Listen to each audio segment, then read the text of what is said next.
Hello बंधुসকল যদি আপুনি আপোনাৰ LIC পলিচিৰ লগত বেংক একাউণ্ট এড কৰিব বিচাৰিছে বা NFT ৰেজিষ্ট্ৰেচন কৰিব বিচাৰিছে তেতিয়াহলে দুই প্ৰকাৰে কৰিব পাৰে এটা ডকুমেন্ট আপলোড কৰি আৰু এটা হৈছে বিনা ডকুমেন্ট আপলোড কৰি যদি আপুনি বিনা ডকুমেন্ট আপলোড কৰি আপোনাৰ LIC পলিচিৰ লগত বেংক একাউণ্ট এড কৰিব বিচাৰিছে তেতিয়াহলে চাই থাকক এই ভিডিঅটো হেকলে আমি এই টপিকটোৰ ওপৰতে কথা পাতিবলৈ গৈ আছো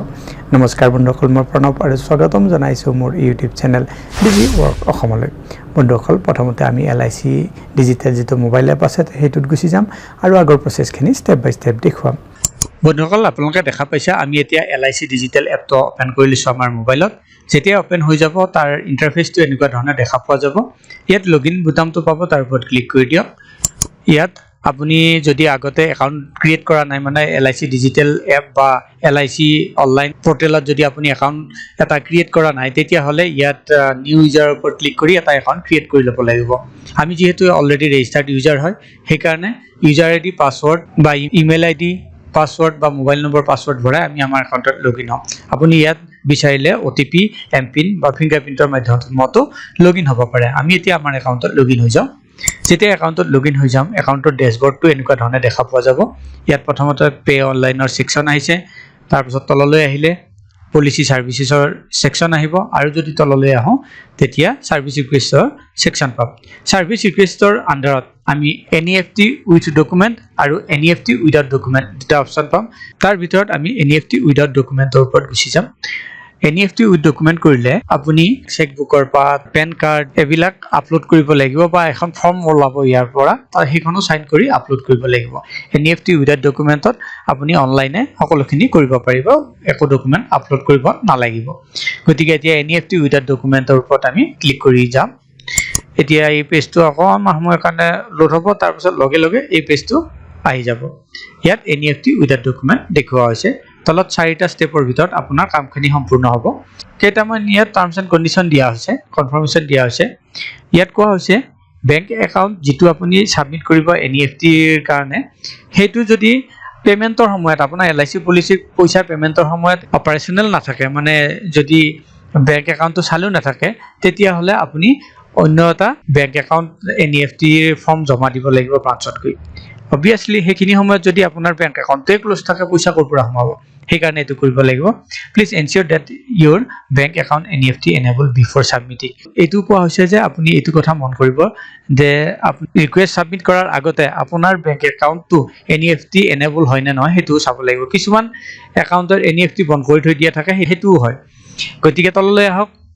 তাৰ পাছত after submitting NEFT details if there is any change in bank details then fresh request to be raised at branch office এটো হৈছে এবাৰ আপুনি ইয়াত যদি সাবমিট কৰি দিয়ে NEFT ফৰ্ম তেতিয়া হলে যদি আপুনি চেঞ্জেস কৰিব লাগে তেতিয়া হলে দ্বিতীয়বাৰ যদি আপডেট কৰিব লাগে তেতিয়া আপুনি ব্ৰাঞ্চত যায়ে ফৰ্ম ভৰিব লাগিব হেতু মন কৰিবলগীয়া কথা দ্বিতীয়বাৰ আপুনি অনলাইন কৰিব নোৱাৰিব আপুনি ব্ৰাঞ্চত গৈয়ে হেতু কৰিব লাগিব তাৰ পাছত policy for pertaining to NRI এটো NRI কাৰণে আমাৰ কাৰণে নহয় message will be sent on updation of NEFT details আপোনাৰ মেসেজ পঠাই দিয়া হ'ব যেতিয়া NEFT আপডেট হৈ যাব আপুনি এটা ৰিকুৱেষ্ট কৰি আছে kindly note that this option has network dependency এটো মন কৰিব যে এই অপচনটো নেটৱৰ্ক ডিপেন্ডেন্সি হয় নেটৱৰ্ক ডিপেন্ডেন্সি মানে এটোই হয় এওঁলোকে ৰিকুৱেষ্টটো পঠাব যেনে মই ষ্টেট বেংকৰ একাউণ্ট ইয়াত এড কৰি আছো এওঁলোকে ষ্টেট বেংকলৈ ৰিকুৱেষ্ট পঠাব ইহঁতৰ নেটৱৰ্কত মানে অনলাইনে পঠাব তেতিয়া অটোমেটিক্যালি ষ্টেট বেংকে হেতু শেয়াৰ কৰিব এটো এই মানুহটোৰ একাউণ্ট হয় না নহয় যদি ই ক্যাপচাৰ কৰিব পাৰে তেতিয়াহে লগে লগে আপোনাৰ এটো এড হৈ যাব আৰু যদি নহয় তেতিয়া হলে আপুনি বেলেগকে ফৰ্ম ফিলআপ কৰিব লাগিব তাৰ পিছত আই হেভ ৰিড এণ্ড আন্ডাৰস্টুড তাৰ আগত থকা বক্সটোৰ ওপৰত টিক কৰিম আৰু টিক কৰাৰ পাছত প্ৰসিডৰ ওপৰত ক্লিক কৰিম প্ৰসিডৰ ওপৰত ক্লিক কৰাৰ লগে লগে এই পেজটোলৈ আমি আহি যাম এই পেজটোত মোৰ এতিয়া দুটা পলিসি দেখুৱা আছে এটা মোৰ ফ্যামিলি এতিয়া এই কেটাত মই NEFT ৰেজিষ্ট্ৰেচন কৰা নাই আৰু যদি মোৰ পলিসি থাকিলে হেতেন NEFT ৰেজিষ্ট্ৰেচন কৰিবলৈ দেখুৱা হল হয় যেহেতু মই অলৰেডি সেই কেটা পলিসিত NEFT ৰেজিষ্ট্ৰেচন কৰি থৈছো বেংক একাউণ্ট এড কৰি থৈছো এই কাৰণে অহা নাই গতিকে এই পলিসিটোৱে মই সিলেক্ট কৰিম আৰু প্ৰসিডৰ ওপৰত ক্লিক কৰিম প্ৰসিডৰ ওপৰত ক্লিক কৰাৰ পাছত এটা OTP মোৰ সেই মোবাইল নম্বৰটোত যাব যেটো মোৰ LIC ডিজিটেল এপত বা LIC অনলাইন পোৰ্টেলৰ একাউণ্টত এড কৰি থোৱা আছে সেই OTPটো ইয়াত ভৰাম OTPটো ভৰাই সাবমিট কৰি দিম সাবমিট কৰাৰ পাছত এখন ফৰ্ম আহিব ইয়াত আপোনাৰ পলিসি নম্বৰটো দেখুৱা হ'ব পলিসি হোল্ডাৰৰ নামটো দেখুৱা হ'ব ইয়াত IFSC code, bank name, branch address লিখিবলৈ কোৱা হৈছে। কিন্তু যেতিয়া আপুনি IFSC কোডটো ইয়াত ভৰাব আৰু বেংক নেমৰ ওপৰত ক্লিক কৰি দিব তেতিয়া এই চাৰিটা অপচন ইয়াত ভৰি যাব। এতিয়া তললৈ আহোঁ। সেইখিনি কৰাৰ পাছত মোৰ বেংক একাউণ্টৰ ডিটেইলছখিনি ভৰি গ'ল। এতিয়া একাউণ্ট টাইপ সিলেক্ট কৰিব লাগিব। একাউণ্ট টাইপত মই সেভিং নে কাৰেণ্ট একাউণ্ট সেইটো সিলেক্ট কৰিব লাগিব। Account number, confirm account number ভৰাব লাগিব। মোবাইল নম্বৰটো অলৰেডি ইয়াত আহি যাব কাৰণ মোৰ অনলাইন পৰ্টেলৰ একাউণ্টত এই মোবাইল নম্বৰটো দিয়া আছে। ইমেইল এড্ৰেছটো অলৰেডি আহি যাব যিটো মই সেইটো অলৰেডি দিয়া আছে। বেংক একাউণ্টটো ভৰাই দিলোঁ, কনফাৰ্ম বেংক একাউণ্ট ভৰাই দিলোঁ, মোবাইল নম্বৰটো ঠিকে আছে। এতিয়া পেন নম্বৰটো ভৰাই দিম ইয়াত। এটা মন কৰিব পেন নম্বৰটো আপুনি ভৰাব লাগিব। এই সকলোখিনি ডিটেইলছ ভৰা হোৱাৰ পাছত আপুনি সেভৰ ওপৰত ক্লিক কৰি দিব। ডাটা সেভ সাকসেসফুলি, মই যিখিনি ডাটা ভৰালোঁ সেইখিনি সাকসেসফুলি সেভ হৈ গ'ল। ওকে কৰি দিয়ক। ওকে কৰি দিয়াৰ পাছত সাবমিট বুটামটো খুলি গৈছে বা হাইলাইট হৈ গৈছে এইটো। গতিকে সাবমিট বুটামটো আমি ক্লিক কৰি দিম।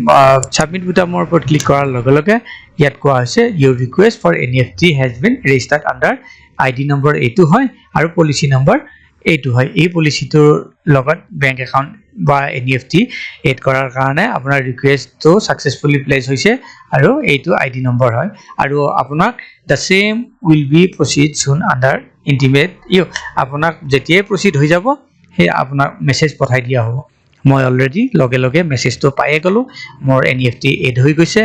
আৰু NEFT ৰেজিষ্ট্ৰেশ্যন হৈ গৈছে আৰু মোৰ ইমেইলতো সেই একেটা মেছেজে আহি গৈছে। আৰু ইয়াৰ পাছতো যদি আপুনি এইটো চেঞ্জ কৰিব লাগে তেতিয়াহ'লে ব্ৰাঞ্চত গৈ চেঞ্জ কৰিব লাগিব। বন্ধুসকল এনেকৈ আপুনি যদি LICৰ পলিচিৰ লগত বিনা ডকুমেণ্টে NEFT ৰেজিষ্ট্ৰেশ্যন বা বেংক একাউণ্ট এড কৰিব বিচাৰিছে, পেন নম্বৰ এড কৰিব বিচাৰিছে তেতিয়াহ'লে সহজে কৰিব পাৰে। আশা কৰিছোঁ এই ভিডিঅ'টো আপোনালোকৰ পছন্দ হৈছে। কেনেকৈ আপুনি LIC পলিচিৰ লগত বিনা ডকুমেণ্ট এড কৰি আপোনাৰ বেংক একাউণ্ট লিংক কৰিব পাৰে তাৰ বিষয়ে জানিব পাৰিলে। যদি এই ভিডিঅ'টো পছন্দ হৈছে ভিডিঅ'টো কৰক লাইক আৰু চেনেলটো ছাবস্ক্ৰাইব কৰিবলৈ নাপাহৰিব। পুনৰ লগ পাম আন এটা ভিডিঅ'ত। তেতিয়ালৈ বন্ধুসকল নমস্কাৰ।